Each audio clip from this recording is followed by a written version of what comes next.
राजधानी के प्रभावित किसानों के द्वारा अपनी मांगों के संदर्भ में लगातार धरना और आंदोलन किया जा रहा है। आदरणीय माननीय मुख्यमंत्री श्री भूपेश बघेल जी ने उनकी समस्याओं को निराकृत करने और उनकी मांगों के संदर्भ में चर्चा करने के लिए मंत्रिमंडलीय उप समिति का गठन किया है।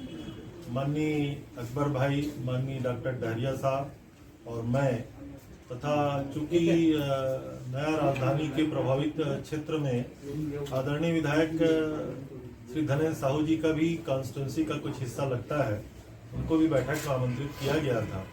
प्रशासनिक अधिकारी एसीएस श्री सुब्रत साहू जी और नया राजधानी के सीओ अयाज तंबोली जी उपस्थित थे।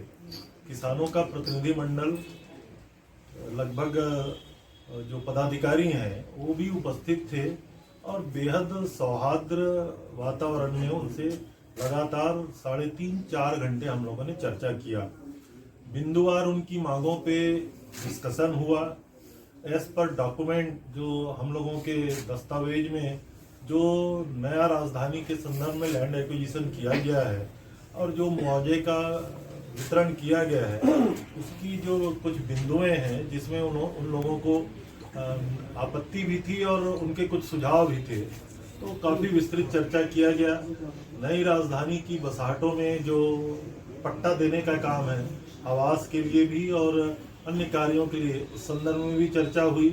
जो उन लोगों को आर्थिक मुआवजा शहरी क्षेत्र घोषित होने के बाद वो कह रहे थे कि ग्रामीण क्षेत्र और शहरी क्षेत्र में जो मुआवजे का अंतर है उसमें किस तरीके से रास्ता निकाला जाए, और साथ ही साथ जो उन लोगों को लिए जो दुकान जैसे आवास जैसे जो शब्द हैं उनको पट्टा देने के बारे में, तो ये सारे विस्तृत चर्चा किया गया। उन लोगों ने भी सहमति दी है कि जिन बिंदुओं में उन लोगों की आपत्तियां हैं उसमें हम लोग मंत्रिमंडलीय उप समिति के सामने उन्होंने प्रस्ताव जितने प्रस्ताव रखे उस पर हम लोग अब निर्णय करेंगे आने वाले समय में बहुत जल्दी। और जिन लोगों को आवास के लिए पट्टे देने हैं, जिन लोगों ने पुराने अतिक्रमण किया हुआ है उनके पट्टों की नवीनीकरण करना है और जिन लोगों के लिए दुकान आवंटित करना है, तो उनके लिए ये निर्देश दिया गया कि नई राजधानी के सभी गांवों में तत्काल प्रभाव। हमें बुलाया गया हमारे मंशा के अनुरूप में पत्र दे करके हम आए। माननीय कृषि मंत्री जी इस समिति का अध्यक्षता होने के नाते, दोनों मंत्री भी थे, मोहम्मद अकबर साहब, डॉक्टर शिव डहरिया जी, विधि प्रशासनिक अफसर भी थे, कलेक्टर साहब भी थे, सुब्रत साहू जी थे और विधिवत पॉइंट टू पॉइंट चर्चा हुई है। चर्चा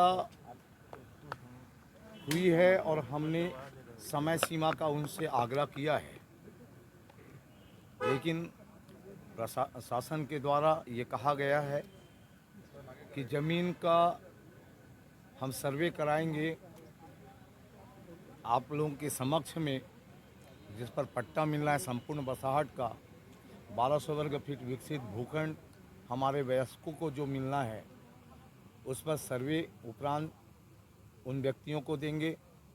इस पर करना चाहिए पहला सर्वे आ जाए, फिर अब एक और मीटिंग करेंगे जिस पर सहमति दी गई है कि उस पर बहुत जल्द निर्णय करेंगे। अभी आंदोलन को लेकर क्या आंदोलन खत्म करेंगे कि जारी रहेगा? आप लोग नजर आए? हाँ, बैठक से संतुष्ट नजर आया है आंदोलन का क्या और हाँ, आंदोलन जारी रहेगा। हम अपने स्थानों पर बैठे रहेंगे जब तक फैसला निश्चित नहीं होगा, तब तक हम वहाँ बैठे रहेंगे। जब तक न्याय नहीं मिल जाता तब तक हमारा आंदोलन जारी रहेगा। आज जिस तथ्य में अभी बात हुआ है और ये आंदोलन में जिस मंत्रिमंडल जी से जो अध्यक्ष हैं उनके सबसे बात सार्थक पॉइंट टू पॉइंट चर्चा हुई है और उसमें हमारे जो अध्यक्ष हैं रविंद्र चौबे जी और जो मोहम्मद अकबर जी हैं वो एक एक पॉइंट को बिंदुवार हमारी बातों को सुने हैं और सुनने के उपरांत ये कहा गया है कि हम इस पर बहुत जल्दी मंत्रिमंडल से चर्चा कर हम बहुत जल्दी निर्णय लेंगे। बसाहट का पट्टा है उस पर अभी तत्कालिक निर्णय ये लिया गया है कि बहुत जल्दी गांव में जो बसाहट जो बसे हैं, किसान लोग जो बसे हैं, उस पर एक सर्वे होगा। ये तत्कालिक निर्णय ये लिया गया है।